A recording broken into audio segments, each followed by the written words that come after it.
Hey, thanks for checking out another episode of Triple Play. Don't forget to like and subscribe, and don't forget to support those that support us. We want to thank Brookes Bible College. Brookes Bible College is a Christ-centered Bible college here in the St. Louis area.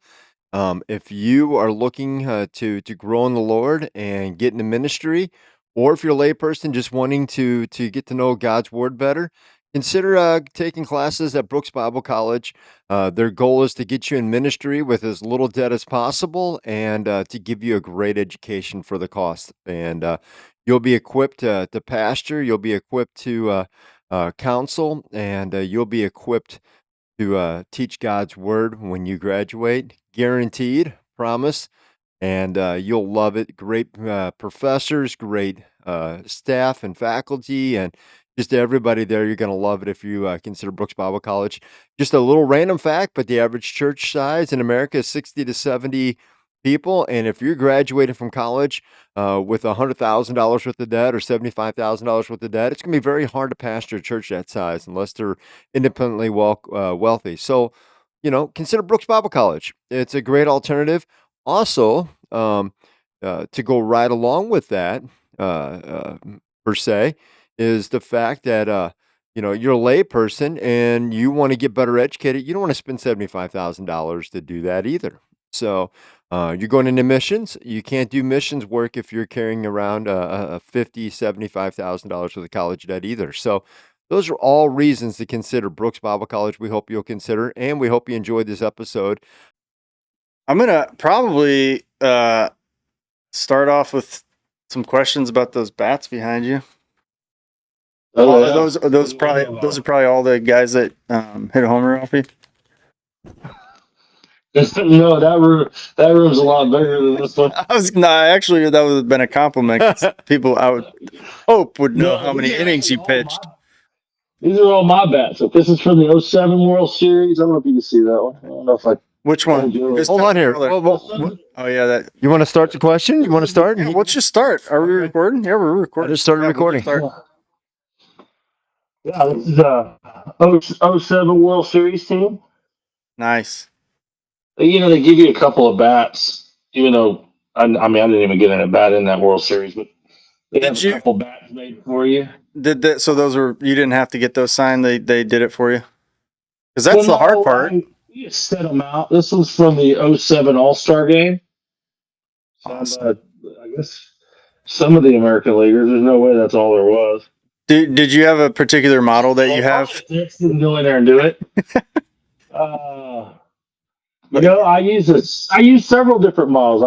My main one was the L161, which is actually a Mike Lowell model. Oh yeah, he got me hooked on it in Florida. Yeah, it's got a real skinny handle. That's what I was gonna say. So I played with a guy his name was Ricky Toloa. He was a 6'7" Samoan, and he used an R161 36-33. All right. The R161 had a huge handle. Huge handle, okay? Huge.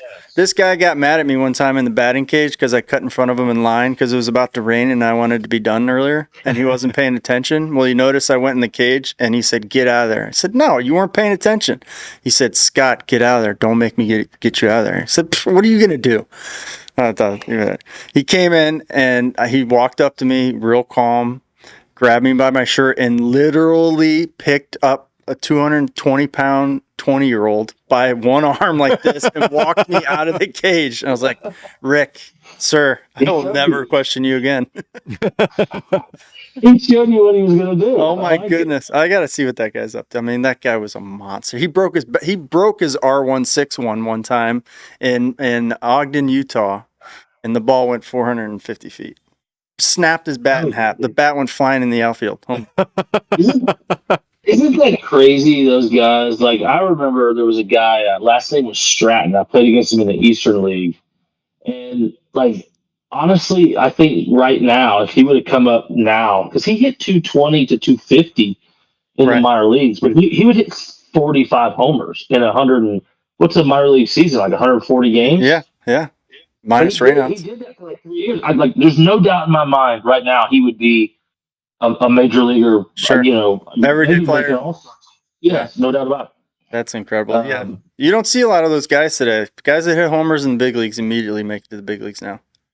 Yep, Immediately. that's exactly right. But like you said, I played with probably against. The Dodgers push people along differently, but played against guys that would regularly back-to-back years hit 34 homers in the minor leagues and never sniffed the big leagues. They're like, what are we doing here? I don't even get caught up like, oh, by the way, you're going to go back to AA. Yeah, just like guy after guy going by them. You're like, I can't even imagine that. And then I played with a guy named Mike Goulon, and he was like Mr. AAA. And every time we would call him up with the Marlins, it was like he couldn't make those adjustments fast enough. It was like he would be like International League Player of the Year. Granted, he was playing at altitude, Yeah. but still, it was like 34 homers and 125 RBIs in less games.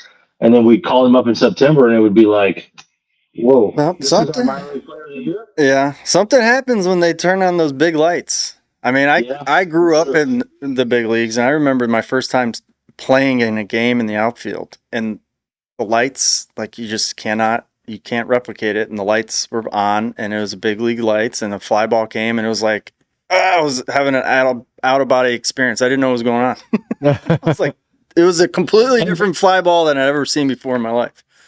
And they were way better lights, but for some Sure. reason they're just still not bright enough or something. Yeah. I remember first time I played at Turner Field, because I get called up in Florida and we're playing at an old football stadium, and it was a great stadium. I was happy to be there, but we went to Turner Field and they had like the brand new halogen lights, and I was facing Jason Marquis, and he was throwing 97, but I was like, oh man, I think I can hit this.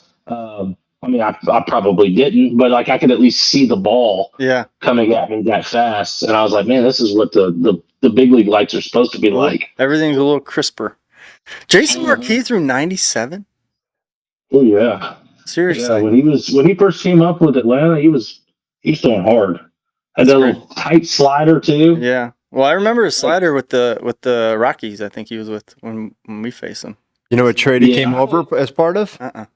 He was part of the trade that brought Wainwright. We traded J.D. Drew and Eli Marrero and one other to the Braves, and we got Wainwright, and we got Ray King, we got Jason Marquis, and Mike King, what a solid motherfucker that was. Sorry, Yeah. I didn't mean to cut. No, you're fine. He was really good. He had 2 years where he was just a really, really good bullpen guy for us. We got Jason Marquis, who kind of filled in for that back end 3-4 guy that we really were lacking at the time, because we had Carpenter, and I want to say that was when we might have had Matty Moe. When Josh refers to us, he means the St. Louis Cardinals. Yeah, We. and That's okay. I know Yeah. what you meant. well, and it was interesting. That was actually JD came up. He was supposed to be the bright star of the Cardinals. Like he had held out that year with Philly. And the Cardinals got him, and he fell to like number 13 or something like that because he had Boris as the agent. He'd already held out 1 year, so nobody wanted to waste time with him. Cardinals get him, and he made the team immediately. He didn't even go into minors, I don't think. I think he just started in the majors. And That guy probably.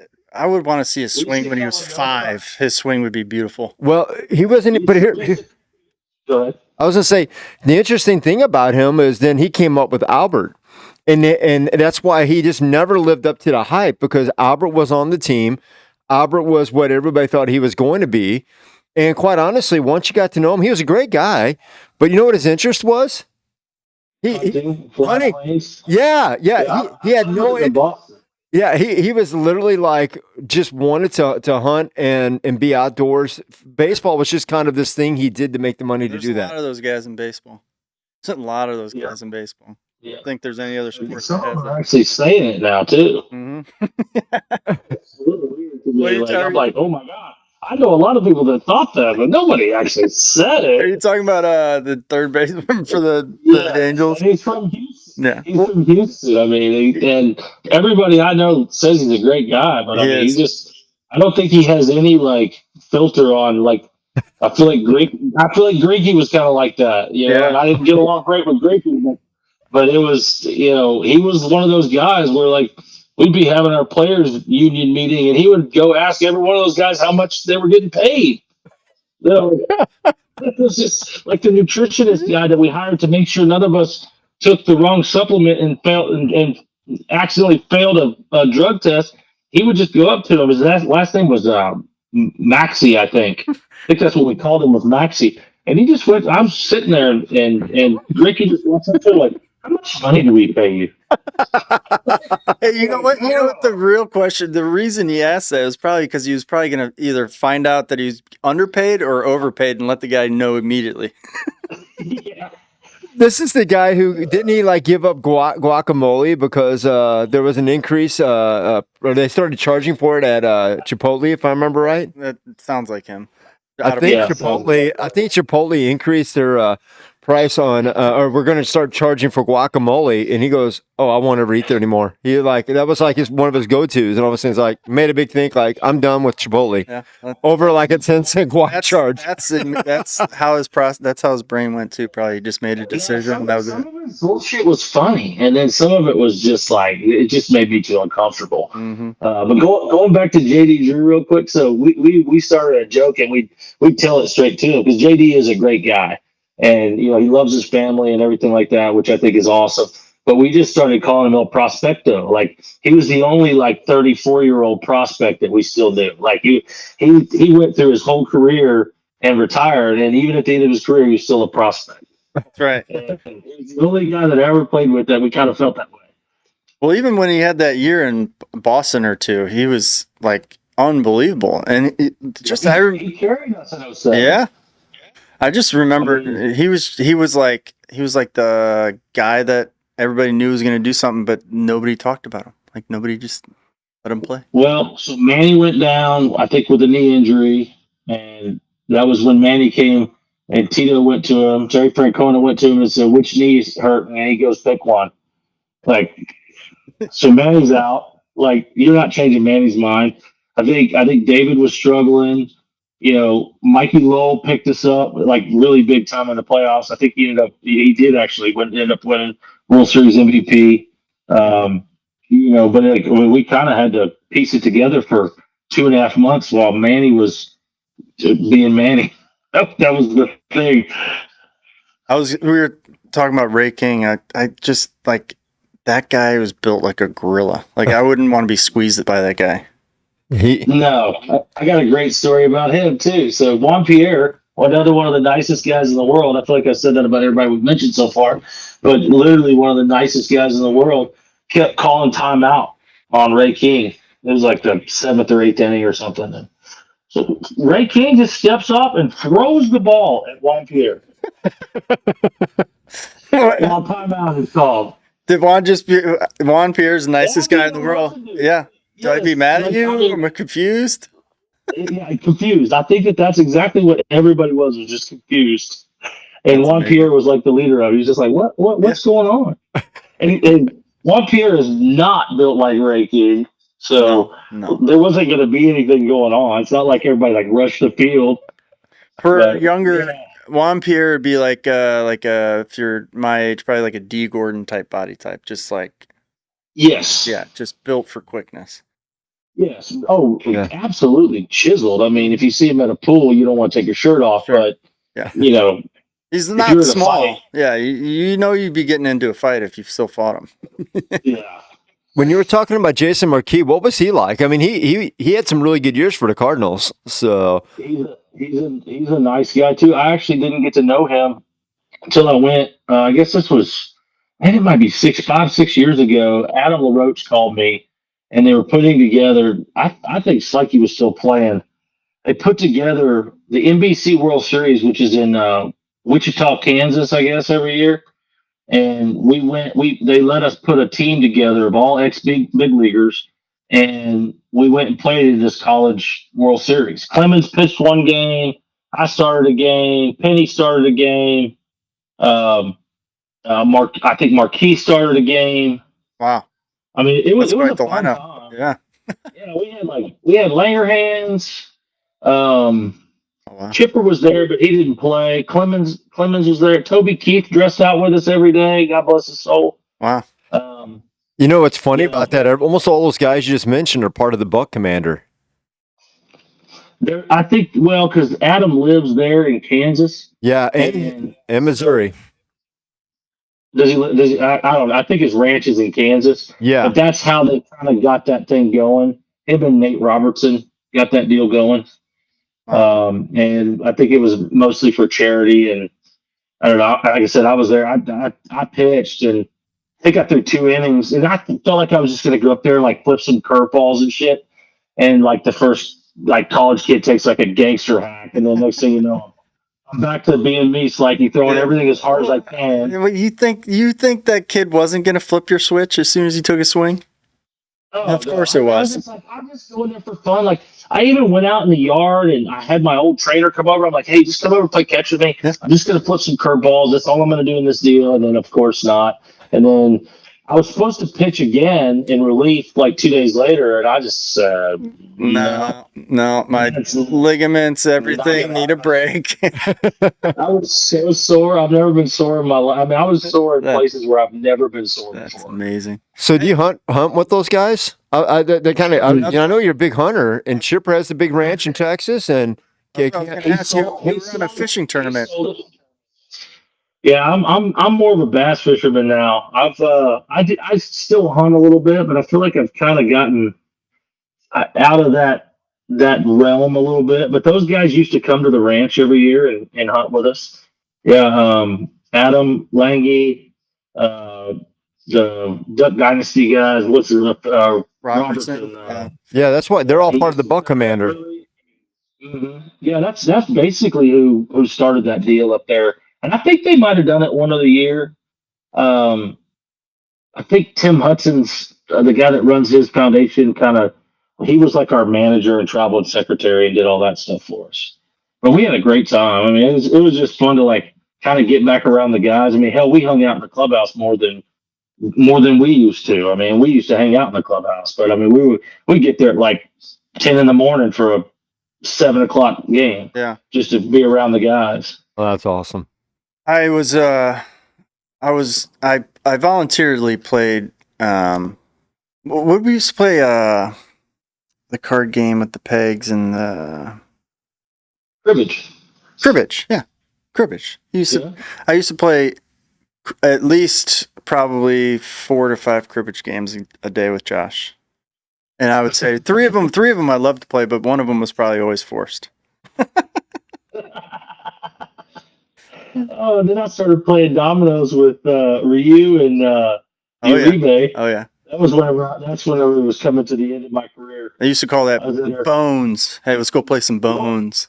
Yeah, I couldn't remember what they called it. It was the weirdest domino game. In the first couple times you play, you're like, oh, I see. So whoever just makes up the rules, they're the ones that win today. That was the first few times. Then you kind of get it. Well, you win a little bit of money off of Uribe. If you were, yes, you did. Lots of people did. If you were coming in from the game, like BP and everything, if you weren't pitching, you didn't really care about the lineup, but you used to come in, look at the lineup just to see if my name was on it. And if you didn't, you'd say, Slutty, cribbage. Yeah. That was good. I enjoyed it. I'm there for you, buddy. Oh gosh, those are some good old times, man. I tell you, I think very fondly of my Dodger tenure. It was a good setup. They had a good little setup there for a few years. We should have won a World Series though in one of those 3 years. Yeah, probably all of them. We played our cards right. We kept running into the Cardinals, and they kind of had our number. That's right. The curse of the Cardinals. Are you guys watching the U.S. Open at all? That's today, right? Yeah. Yeah. We were watching a little bit this morning, watching Tiger go off. Well, I'd say I didn't even realize USA was one covering. I had to look online to even figure out how to watch it this morning. That's just about every sports game on these days. Blackouts, what app it's on, what channel it's on. It drives me nuts. Yeah, it's a joke. It's a joke. Was I right in thinking that you were recently in a fishing competition? Or is that not? I fished 3 tournaments this year and did not weigh in the second day on 2 of them. Okay, that's how bad it was. My year's been pretty pretty terrible. But I haven't been able to go as much. And staying sharp on that is, I mean, I'm not going to say it's like baseball, but like think about if you had, you know, 2 weeks off in between at bats, you don't feel the same. Sure. It's just, you're not recognizing certain things, and because we had dance, cheerleading, and baseball all going. This is the first time we've ever had like. I mean, it was, if you'd have seen the schedule every Sunday, I mean, we would sit down and like go over the schedule, and it'd be like Monday's this, Tuesday's this, Wednesday's this. We got half a Thursday off, and then Friday's back to it. And then Saturday's always a baseball game. Mm-hmm. So, I mean, it was a little hectic for us. I think I'm just my friends tell me, because you gravitate towards older people because we're retired, and those are the retired people. So those are the guys you play golf with and do things with. So, they're like, oh, you're just in that part of your life. And I'm like, when were you in this part of your life? And they were like, oh, I was there like 15 years ago. And their kids are like graduating from college and shit. Mm-hmm. Yeah. Different circumstances. Hey, since you were doing the tournaments, did you run into Lucas Black? He does a lot down that way. Do you run into him at all? No, I haven't run into him. I do know he loves the bass fish. I actually just saw a video of him not too long ago changing the oil in his motor on his bass boat, which I don't do. I just take that and let somebody else do that. Well, now you got a video of it, so you have no excuse now. The instructions. I don't think it was a tutorial video. I think it was just him showing that he does that himself. Yeah, I don't think he actually went through every part. All right. Are you told me you're going to the tournament tomorrow. What's that? Yes, what does that entail? How long of a drive is that? Oh, we're not driving. We're flying. Okay. Well, I didn't know where they were at in the tournament. Where was that? Yeah, we're actually taking a buddy of mine's King Air. He's not going. His pilot's a friend of mine as well. And I actually texted him this morning because we looked at some commercial flights, and like the earliest we could get in was like 11:25 tomorrow. And we're gonna go to both games Saturday and then fly back Sunday. Awesome. It was just, I mean, with a 6-year-old boy, I can't imagine. They wanted us to fly from San Antonio to Denver. To Omaha. Wow. Yeah, take a left turn. Wow. Is it first time going? Or you go? You yeah. I've never really had a reason to go. I mean, A&M's in it. I'm actually meeting one of my old coaches up there who's getting a little long in the tooth. It's going to be me, him, and one of our mutual friends, and my son and my wife. Well, I was gonna say, I'd imagine if they find out you're there, you're gonna get spoken to. Well, they won't have to look hard for me on Saturday night when A&M's playing because I'm going to be right behind home. Well, I'll be a little bit off, but I'll be in the first row. Are you gonna sport A&M stuff?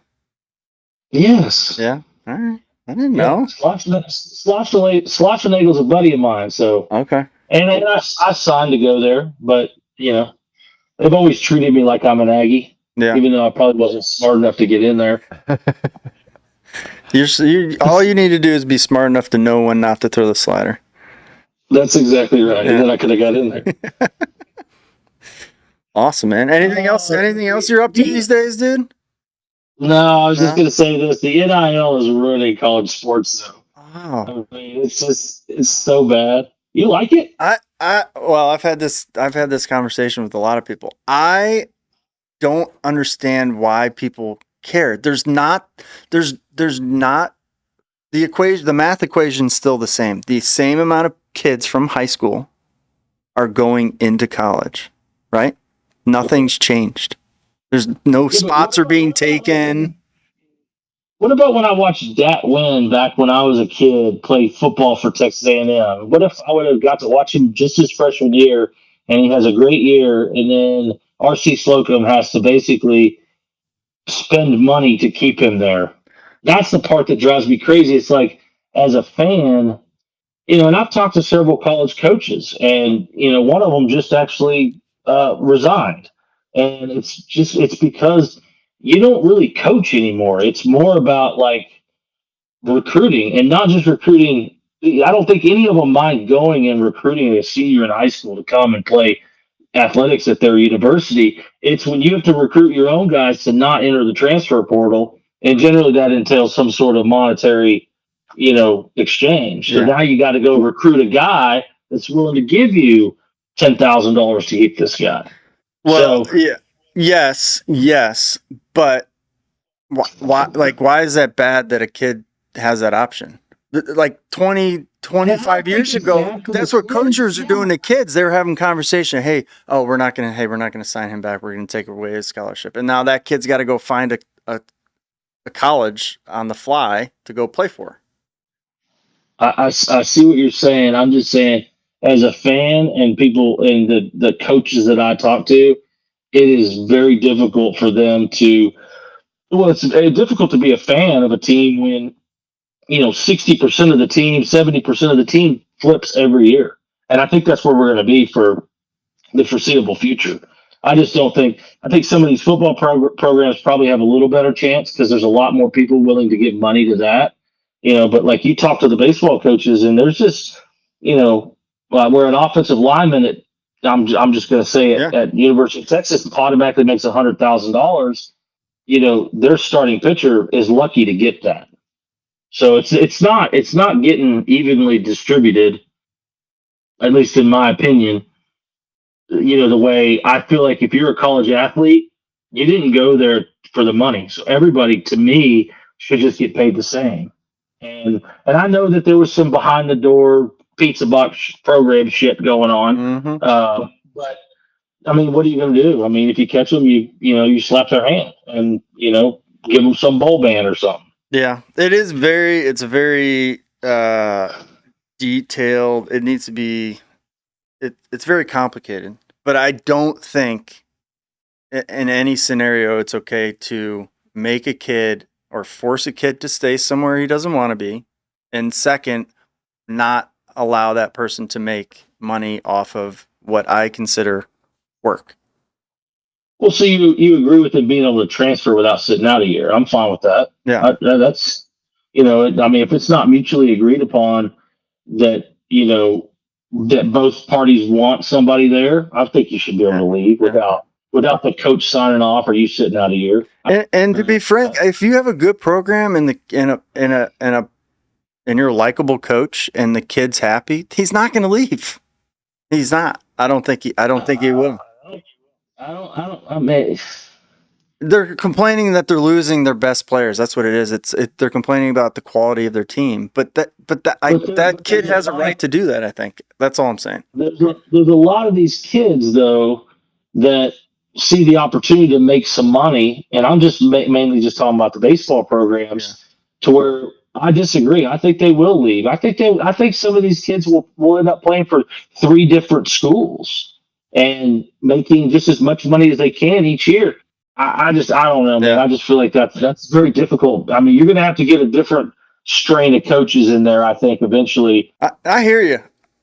But Call 9 more times, by the way. all right, we'll just edit it out. I just don't think you can. If a kid's of working age and he's doing something on top of something else, he should be compensated for it. And on top of that, if somebody else is willing to compensate him more for the same job, I think that opportunity should remain open. I just don't feel. I feel like that's what the pros are about. Like that's not what college is about. And like I said, I come from that era where it's like, hey, you go to this school, you go there for 3 years. Well, then- if you want to go for 1 year, go to junior college. Well, then why then not to make it even more complicated? There should be an option for people not to do the school. Like I'm going to be a Texas Aggie for 4 years, 3 years. Let me sign a contract. I'll wear your brand for 3 years, but I'm not I have no interest in college. There are certain people that I think a college would do that with to shore up those ins and outs. I think they can extend contracts. I think I just think there's more there than saying it's bad that kids have the option to leave and bad that the kids can get paid. I think there are things to be put in place that would to shore up what you're talking about, fan bases and moving around so much. I think there's options available. Am I froze up to you guys? I look froze up. We can see you, hear you. Yeah, you're fine. I look froze up to me, but that's all right. As long as y'all can see me. You're moving and grooving. But Uh, I have a question for both of you guys. Caitlin, this whole WNBA thing, what are your thoughts on that? Because that's kind of an interesting, are you guys even following it? I don't know if you are, but I've never been I'm a not big. following it much. Here, I got to be down a lot to the bookie for me to start following WNBA, and I've actually never hit that threshold. name another company that you follow that loses money every year. Well, that's my point. They finally get a star who's coming in there and is bringing a lot of eyeballs. They're finally selling out at stadiums. They're starting to be able to get non-commercial flights and get charter flights and things like that. And she's broke the record for college points, men and women. Amazing athlete. She's averaging over 30 points a game right now and like 6 assists or something like that. I mean, great numbers, all-star numbers. And they leave her off the Olympic team. And on top of that, she's been getting knocked down a ton. I didn't pay attention to WNBA a whole lot either, but when she came up through Iowa there and was scoring all those points and went to championship, I started kind of watching a little bit, and I've been watching clips. Like I don't go out of my way to watch a WNBA game, but when I'm at the gym and it's up on the screen, I'm now like looking at it versus looking for another TV to if she's playing. If somebody else is playing, I don't care. I have thoughts, So. Josh. I'd like to hear your thoughts. Yeah, so well, first of all, the only thing I do know is that she's not on the Olympic team, which I think is stupid. I mean, I don't know. I feel like she should be on that. Other than that, I'm kind of with Scott on the what other businesses do you follow that lose that much money. I actually watched a post that somebody made, and it was basically like they wanted equal revenue sharing compared to what the men are getting, but they didn't want the same amount of money. They just wanted revenue sharing, and then they went into this whole thing about how much money it lost, and it would actually cost each one of the girls $83,000 a year. They would have to pay in if they were going to actually be part of the revenue stream. And I just was like, okay, I don't think anybody's explained that to them because if they did, they would probably stop complaining about that. Yeah. But maybe not. I don't know. Well, that's the weird part about this Caitlin thing is that she is bringing eyeballs. Most of their stadiums were lucky to get a third field or a quarter field, and now they're selling out because of her. She's bringing a lot of eyeballs. They're getting 30,000, 20,000 fans to come in and see her games for the first time ever in WNBA history. And they got somebody who is maybe the I most. think we need to look at that right at the end of the year, though, to see if that actually helped the bottom line, and then discuss it. And does it just help a team here or a team there versus? I mean, I'm sure that they'll end up doing something kind of like baseball did back in the early 2000s, where it almost behooves some of these teams to save money one year, and I'm not going to say lose on purpose, but like maybe not spend the money in free agency, and then because then like the Yankees would their luxury tax would actually go to those teams, and it would help them sign draft picks. So I mean, like I said, maybe they're just still very young in that deal. I really don't know. Yeah, it's interesting. Just as a casual fan to watch, again, you've got an iconic figure and got the only contract since Jordan with Wilson for basketballs and just a lot of different things that are being built around her, branded around her, and how the other players and the league has treated her has just been kind of interesting. So. Well, that's right. So she's getting knocked down, huh? Oh, a ton. They're like it's like there's a couple of players that are intentionally gone out of their way to just and nobody's calling it. The thing isn't that she's getting knocked down. She's getting knocked. It reminds you of watching the '80s basketball when you had like the Detroit Pistons going through and just destroying everybody because they were just so violent. So I do not take the WNBA serious because of Caitlin Clark. Is it Caitlin Clark? And her getting pushed around. Okay, if Josh Beckett was pitching in the MLB in the 90s and it was tanking, it was losing money, okay? And this let's just, for example, a Mike Trout comes along, right? And he's reviving the game, bringing people in. Would you, as a league, probably as individuals, get like notices like, hey, stop throwing at Mike Trout's head and brushing him off the plate and like, No. well, we wouldn't do that. you wouldn't do that because you would understand that he's like the money chip of the league. Like, so Yeah. the WNBA players and the WNBA themselves are promoting the fact that Caitlin Clark is a scrawny little girl and getting pushed down by around the league. And that's how they're trying to sell their brand. No, like that doesn't make sense. So I cannot take you serious. I've been that's my hard time. I'm like watching, I'm going, why are they allowing this? This is kind of weird branding. It makes no sense. Yeah, it made no sense. If I had somebody coming in that was drawing that many eyeballs, and I'm a player on another team or on her team, I'm wanting to ride that, right? All I see is Caitlin Clark getting pushed. I remember Isaiah Thomas saying, me and Jordan hated each other on the court, but I will absolutely say one thing about Jordan. He made the NBA. Everybody in the NBA became better, richer, everything. Branded. All of us got stuff because Jordan blazed the way through marketing and contract. Players rode him along. They, like, I want to be like Mike. They played along with that and built that, like the NBA brand around that. Yeah. It's kind of amazing. So who are you following baseball-wise right now, Josh? I follow the Astros mostly. Just, I feel like it's kind of from my childhood. I haven't really gotten to where like I'm watching a lot of games though. Usually like August, I'll start watching some games. It's this. Honestly, the season's too long. The season's too long. Hey, I'll say it just like that guy said. Yeah, third base. He was telling me that at first base in like 2013. Be like, oh man, just can't wait for this game to be over, Scott. Oh, dude, I played against so many of those guys. I mean, one of my good buddies, I used to see him, and we grew up together in Houston, and I'd run into him. And, I mean, we were like in our second year. And I went up to him, and I said, what's up, man? And he goes, one day closer to retirement. Our second year. We hadn't even been to arbitration yet. He was probably thinking about hunting. Probably. Yeah. Knowing him. So if you followed the Astros, yesterday there was a big joke going around because they're like the Cardinals. They've got they got four decent pitchers, but they're missing somebody in that rotation. And yesterday's, let's call it joke or prank going around on social media was that they had signed Trevor Bauer. Sorry. Trevor Bauer. It didn't happen, but what are your thoughts on Trevor Bauer? Should take a chance? He's been cleared of everything. I know that's what I don't understand. Yes, I think they should. I don't know the ins and outs of it. I don't know any of the legality part of it. I don't know what happened with the Dodgers. I don't know what happened to the girl. Well, I can tell you, he went on social media, and so the original girl that accused him is now being prosecuted by the state. And now several other celebrities have come out and said that she tried to trap them.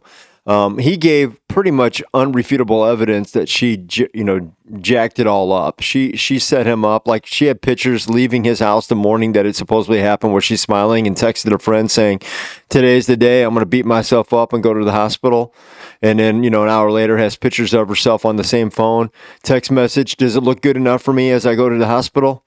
So, literally, oh yeah. I don't know any of that. And then the other two girls that came forward, that said something had happened.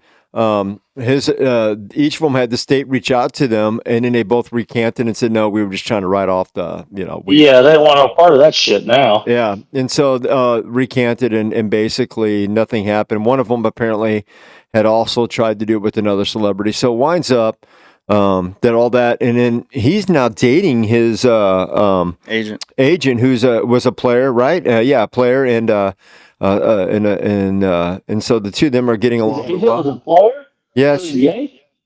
The gal he's dating now played maybe soccer. Does that sound right? I think it's soccer. I thought you meant it was a baseball player. I'm like, no, she's a gal. No, keeps getting weird. No. She's I want to say she played soccer. She's an athlete. I want to say she played soccer, but she's his agent, and they've been dating now for about 3 years. And He took MLB to court because they suspended him, and he didn't mind the first year, but after that, and there was obviously the evidence was coming forward that he hadn't done anything. He won his case against MLB. There have been no charges against him. All charges have been dropped. The original girl's being charged by the state that she lives in, and the other two recanted, so there's nothing out there. He seems to be a solid guy, still kind of goofy, Trevor Bauer in some ways. I mean, he loves social media, loves to take and break down his pitches and show people online. But really, other than that, that's really been his thing. He likes to do lots of, here's me, here's my thought process. Here's me working through this. Well, he's been doing that on the Mexican League. The interesting thing, I think the only interesting, I don't think anybody's going to sign him. But is there going to be like a collusion type deal? That's a good question, because it almost takes like somebody just to say, you know what? We're going to take a chance, and they're going to. Otherwise, I kind of agree with you, Scotty. I mean, then it's like, man, are you guys in cahoots against this guy? They've And already it seems like been. there is a- It's happened twice that they've been found colluding already on record. Like had been caught. So in hard to MLB. prove, though. It's so hard, but it's happened twice in the MLB. So this would be a third time. Well, he's throwing really well. If you've been watching him down in the Mexican League on any of his stuff out there, and then when he played last year for the Japanese League, his stuff is good, if not better than ever. So The MLB just got mad that he exposed the sticky stuff. That's what happened. Oh, did he have a part of that? Josh, he literally in spring training said, I'm hiring a tack specialist and I'm going to perfect tack and I'm going to show you how much of a joke foreign substances are on baseball and in baseball today. And he Like put it on social media? yeah, he's a big social media guy. He loves it to was show very people. obvious what he was doing. So I think the MLB was like, F you, dude, for exposing that. Yeah. Well, and some of the other players probably were mad at him at the time. I think everybody's learned how to deal with not having sticky stuff now, but I think there was probably, they talk about the Astros being, and I know the Astros were doing some other shit too, but they were talking about, Brett Strom and the pitchers with the Astros being the only ones using sticky stuff, but that was not the case. I mean, I saw it every day. Are you of my serious? Major League career. Oh, I was going to say Yes. the Cardinals were notorious for it. The famous No. the famous hat bill. Do you guys remember that? Where Yeah, he got caught and he went back and what was his name? Tavares. The lefty. Yeah, I thought it was the lefty. The lefty guy that pitched for the Giants as well. He had his hat was all like that. But this guy went back in the playoffs and hit a fan. He was one of our best bullpen guys for like 3 years, and all of a sudden he got so mad they caught him on attack in like the playoffs, and he went back and punched a fan, hurt his hand, and basically ended his career. I remember Oh, that. jeez. I remember. I don't remember that. Well, Yadier Molina, remember when he blocked the ball and he had the ball Did it stuck stuck to his to him? hands? I do remember that. I do remember He's that. like, here's the ball. Like, it's not that surprising. Dustin Pedroia had the greatest line. There was somebody pitching against us. It may have been Jabba Chamberlain. And he's pitching against us. And I don't even know. I don't think Tito said anything, but like the umpires checked him and they threw him out of the game. And they asked Petey after the game, they said, what do you think about this, Petey? Like this guy just, murdered somebody. And Petey's like, fuck that. I want him to have some sticky shit. I don't want him throwing the ball at my head. Yeah, I want him to know where it's going. Yeah, that's what he said. I'm like, I don't know. You guys get to hold on to the bat pretty good. I don't know why we can't hold on to the ball. Well, as a hitter, I would say if you need sticky stuff to throw it harder, then I'm sorry, you're just gonna have to throw it harder or throw it less hard to control it. I'm sorry. We didn't know shit about spin rate, Scotty. Well, hitters I mean- do. Sometimes you're like, dude, there's something different about that, and come to find out, Really? you're just spinning it faster. Yeah. I'm trying to look at who this pitcher was. When I say it, I think you're going to both laugh because you'll remember. I think it'll bring up who was. He was a character. The Cardinals had him for a couple of years, and he was just a character. A reliever, left-handed reliever. Yeah, Tavares, Julian Tavares. Oh, Julian Ford. I played with him. I played with him in Florida and in Boston. Yeah. He was a reliever. interesting guy. He punched a fan in the playoffs. Yeah, he in the bullpen. He went back there. Well, they caught him with the hat in the playoffs. I think part of the reason he got mad was that was the year we beat Detroit Tigers in the World Series, and what's his name? The pitcher, they found remember the substance on one of their star pitchers' fingers? It was Todd Coffey, I think. No. You sure? Yeah. Yeah, Tootsie Roll. Or no, yeah, it was Rogers. Kenny Rogers, the left-handed pitcher. Yes. Kenny Rogers had he had the substance on his thumb. He said it was a melted Tootsie Roll. That's right. That's right. Tootsie Rolls in the dugout. I thought that's why you said Todd Coffey, because Todd Coffey was a bigger guy. He was one of the biggest guys. Yeah. So yep, that was it. Kenny Rogers had the substance on his thumb when that was made into papers. It became a big controversial thing. And then they, like 2 days later, like 2 games later, they caught Tavares with the hat. They pulled the hat off and found it was like literally just lined with rosin and oh yeah. I mean the thing was just it was dark. It's like he took it and dumped it and just pulled it out and put it on. It was so. I was eating Kenny's Tootsie Rolls. Gets back there, just hits the thing. Oh my, that was hilarious. Josh, how many times I'm gonna ask you all the time now to come on, so you know. Yeah, come I'm on. ask you. I'm good. I don't go on any of these. So Next time we got to get a different room with maybe some gloves in the background. Maybe we can. Hey, I got a question for you. Of all those bats that you got, what's your favorite one? Do you have a favorite? I got lots of bats, but no, I mean these are just the ones. These are all mine. My favorite bat. Well, my favorite bat's out in the game room. Like okay, so it's my first home run bat. We're taking all your bats. You got it. You can only take one. That would be your first home run bat. My first home run. Yeah, well, I don't need any of these other ones. I mean, like I said, the 07 All-Star game's got like 6 signatures on it. Like we didn't even field a baseball team for that team. Well, yeah. Like walk me through that. Walk me. So if somebody asked me to walk me through my first hit in the big leagues, I'd be able to probably tell you the pitcher and the pitch I hit. Yeah, John Lieber. John Lieber, fastball, curveball, first pitch, last pitch. You're me a hater. I was so late on it, but it was an absolute bullet to right field. Okay. Solo homer? Actually, no, it wasn't either. It was a blooper. Okay. I was thinking about a different hit. Okay. There was a blooper over the first pitch, and I thought I hit it. I thought it was foul. So it took me a second, like one of these. So you had no thoughts of getting a double. And then ran. And then they brought me my jacket. Even though we're in Miami, it's 900 degrees. That was 900 degrees with 150% humidity. I mean, just legendary. And they bring me my jacket. I'm like, what the fuck am I going to do with this? Yeah. I think that the bat boy. I think my brother was a bat boy growing up. It was a requirement. It didn't matter if it was 900 degrees. If you're the bat boy, you bring the pitcher the jacket. That was the rule. You can't even wave it off either. You're like, hey, don't need it. When you were with Miami, who was your favorite player to play with down there? Was there somebody you really enjoyed? Because I played with him for so long. He and I got traded to Boston together. But man, we had cool pitching staffs down there. I mean, we had Pavano, Penny, myself, Dontrell Willis.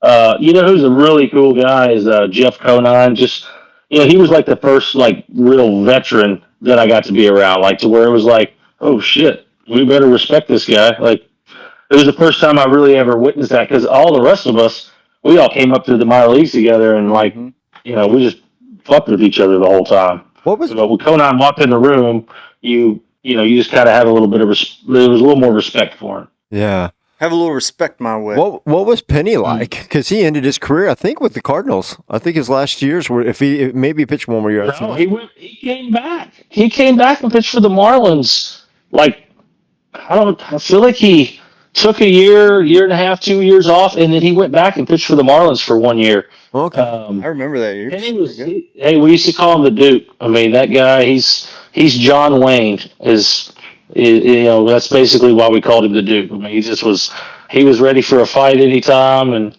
still is. He still loves all the UFC stuff, and now he's big into pickleball. Careful, a lot of injuries happen in pickleball, a lot more than in baseball. Not me, because I don't play. I got Smart the only sport that I got worse at the second time I played it. Seriously, was it just lack of interest, or you just? I don't know. I played it one time for my wife's birthday, and I was decent. And then I was like, you know what? We'll do that again for my birthday, just with a bunch of friends and all that stuff up at the club. No, good. And I was worse. I was breaking paddles. I was like, I'm never playing this again. And I feel like it's also a sport where Like I like sports where like me just being like athletically gifted, I should just be able to kick your ass, and not for you to be able to practice a lot and you get better than me. I got you. I don't like that. I You like to just be better than them. makes sense. I can't. Y'all are frozen and I'm frozen on my screen. I have no idea if y'all can even see me in the picture. You're running beautifully on our end, don't you think? Oh yeah, he's looking good. We see you drinking. We see you moving. All the hand movements. I love the hand movements. Lots of hand movements. That's not joking. I'm spitting. You're doing the same thing I'm All right, doing. well, I think my wife needs to talk to me about something, so Yeah. I'm gonna let you guys go. Y'all holler at me whenever y'all want to do this again. We will. I'm in. Thank you. Hey, Josh. thanks, Thanks Josh. for coming, buddy. Hey, we hope you enjoyed this episode of Triple Play. Don't forget, as always, to like and subscribe and share. Get the word out. We appreciate that. Also, don't forget to support those that support us, like Resource One and Andy McCallum's team. If you have any financial planning needs, give those guys a call, 636-458-1798, no matter where you're at in life. If you're going through divorces, we've had episodes on here. They've got people who can help you prepare for that. If you're retiring, they got people who happen help you for that. And if you're young and just trying to get started, trying to figure out what's the best first step, they've got people for that. So consider Resource One, Andy McCallum and his team there, 636-458-1798. Also, Chris with CS Design, they do our intro or outro. They do the logos. They're wizards at graphic design. They're wizards with all things, I call it technology related or social media related. Give those guys a call. Chris is great, 573-436-3717. And lastly, don't forget, if you have any insurance needs, give Jeff Earhart at 314-821-5333 a call, and those guys would be glad to help you at State Farm with your insurance needs. So State Farm, Jeff Earhart's agency, 314-821-5333, or Jeff. And we appreciate your support as always, and we'll catch you next episode.